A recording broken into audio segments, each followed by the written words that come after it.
သူများပေါ်မှာသွေးဆုပ်ထားလို့ရှိတာတဲ့ဒီလူမတရားဘူးတဲ့ဒါတွေရနေတာသူဟာမဟုတ်ဘူးတဲ့ဒါတွေသူခိုးထားတာပေါ့ပြောမစင်ဒီတော့ဒီလူတွေဟာတော့ဖြင့်ဒီလူတွေဟာမဟုတ်တဲ့အတွက်မင်းစိုးရာစာဖြစ်တဲ့ငါတို့ကနေပြီးတော့ဒါလိုမတမာတဲ့ပစ္စည်းတွေကိုသူတို့စီမှာမထားနဲ့ကြမ်းယူသိမ့်ပြည်သူပိုင်းလှုပ်တာဗျအဲ့လိုမျိုးနဲ့လှုပ်တ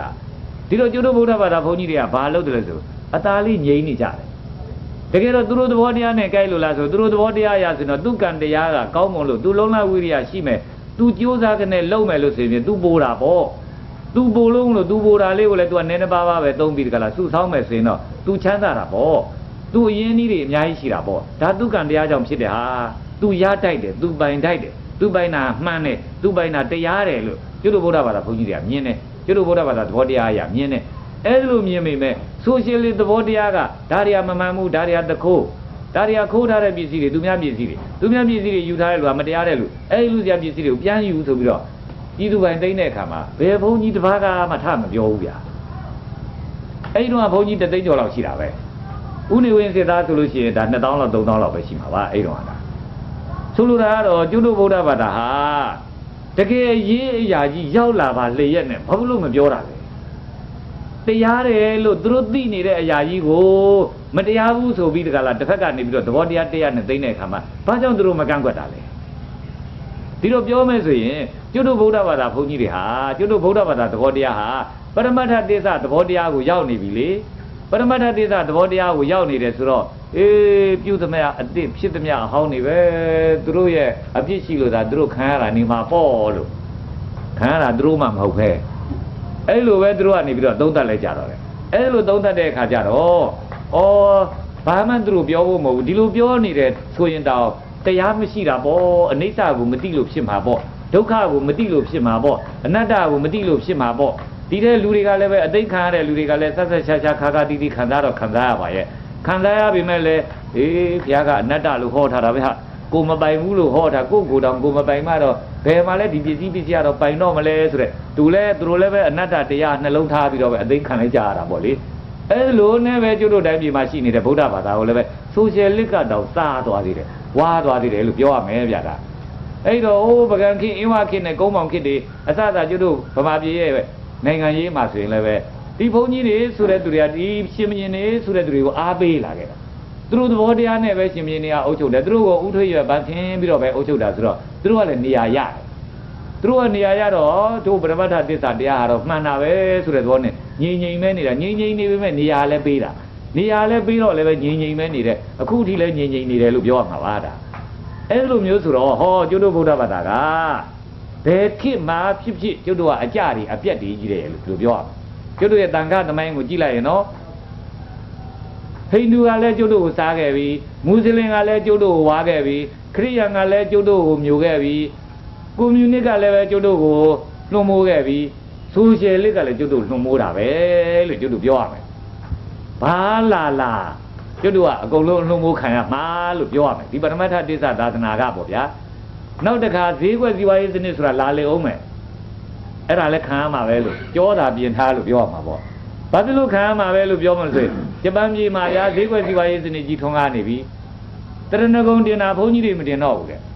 ဘာတွေတင်လို့ဆိုအယုတ်တွေနဲ့တင်နေတယ်ဗျာအယုတ်တွေနဲ့တင်တာအဲ့ဒီအယုတ်လုပ်တဲ့စက်ရုံကဖြင့်လုံးလို့တောင်မလောက်နိုင်ဘူးတဲ့အမှားသာကိုအောင်မလုပ်နိုင်ဘူးတဲ့မှားတဲ့လူတွေကများနေလို့ပေါ့ဗျာသူတို့ကတင်တဲ့လူတွေကဘယ်လိုပြောရလဲဆိုဘုန်းကြီးပင့်ပြီးတော့တင်ရတာတဲ့ကောင်းတယ်တဲ့သူတို့ကဘယ်လိုကောင်းတာတော့ဆိုဘုန်းကြီးကမှားခြင်းမအောင်မှာတဲ့ဒီစက်ကတော့စက်ရုပ်ကတော့မမှားဘူးတဲ့စက်ရုပ်ကရွတ်ပြတဲ့စာတွေကပေါ့ဗျာ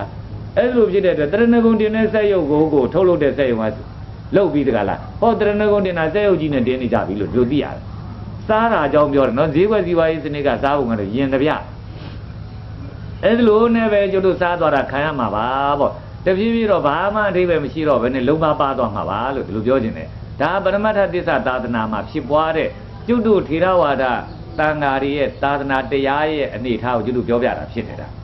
ဒါတန်ခါသမိုင်းမှာပဲဒီလိုဆိုတော့ကျွတ်တို့လည်းပဲကျွတ်တို့ခေတ်ရောက်လာတဲ့အခါကျဒီတရားတွေပဲကျွတ်တို့ကျင့်တာပေါ့ကျင်းကနေပြီးတော့ကျွတ်တို့ကနေပြီးတော့မှားတဲ့အပေါက်တစ်ပေါက်ကိုကျွတ်တို့မတော်တဆတိုးမိတယ်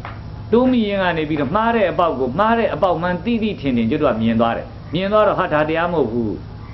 းဒါတရားမဟုတ်ရင်တရားဘယ်ဟာလဲလို့ကျွတ်တို့ကရှာတဲ့အခါကျတော့အရိယတစ္ဆသာသနာကိုကျွတ်တို့လည်းပဲ တိုးတိုးရှုပ်ရှုပ်နဲ့ပဲတိသွားရတယ်လို့ပြောကြစို့အဲဒီလိုတိသွားတဲ့အခါကျတော့ဟေးအရိယသစ္စာသာသနာဆိုတာကတော့ဒုတယောက်တည်းတိတာတော့ဖြစ်သွားပြီအဲဒုတိတာကိုဒုတင်မဲ့လွတ်သွားတယ်ဆိုရင်တော့ဒုမကြိုက်ဘူးအဲဒီလိုဖြစ်တဲ့အတွက်ဒုတိတာကိုတော့ဖြင့်ဘယ်လိုဘေးရအန္တရာယ်နဲ့ရင်ဆိုင်ရဒီတိရတဲ့အရိယသစ္စာတရားကိုတော့ဖြင့်တို့အရအမိဆွဲဆုတ်ထားမှာဆိုပြီးတော့ကျွတ်တို့လည်းဆုတ်ထားပြီးတော့တတ်နိုင်သမျှအထိတရားဝင်ကျွတ်တို့လည်းပဲဖြန့်တယ်ပေါ့အဲဒီလိုဖြန့်တဲ့အခါကျတော့လေတရားဝင်ကျွတ်တို့ကိုလည်းပဲထုကြထောင်းကြတာလည်းလုပ်ကြပါတယ်လုပ်တော့လဲကျွတ်တို့လည်းခံရတယ်ပေါ့ဒီတော့ပြောမယ်ဆိုရင်အရိယသစ္စာသာသနာဆိုတာကျွတ်တို့ပဲပြောဆိုနေကြတယ်ပေါ့ကျွတ်တို့ပဲပြောဆိုနေကြတယ်လို့ဆိုတဲ့စကားကိုနည်းနည်းအယုံနေတယ်လို့ရှိရင်နည်းနည်းစူးစမ်းကြည့်လိုက်ကြသမှာနည်းနည်းစူးစမ်းကြည့်လိုက်ကြလို့တကယ်သစ္စာချက်ကိုရောက်ကြပြီလို့ဆိုတဲ့အခါကျတော့ပရမတ္ထသစ္စာသာသနာနဲ့အရိယသစ္စာသာသနာရဲ့ကွဲပြားပုံကိုသိသိချာချာခင်ဗျားတို့ကိုယ်တိုင်ကွဲပြားပြီးသိရပါလိမ့်မယ်ပေါ့အဲ့တော့တန်ဃာတော်တွေရဲ့သမိုင်းကိုပြောကြမယ်ဆိုရင်တော့တယောက်ချင်းရဲ့သမိုင်းပဲဖြစ်ဖြစ်တနိုင်ငံရဲ့သမိုင်းပဲဖြစ်ဖြစ်တဒေသရဲ့တခေတ်ရဲ့သမိုင်းပဲဖြစ်ဖြစ်ကျွတ်တို့ပြောနေကြရင်အချိန်မလောက်ပါဘူး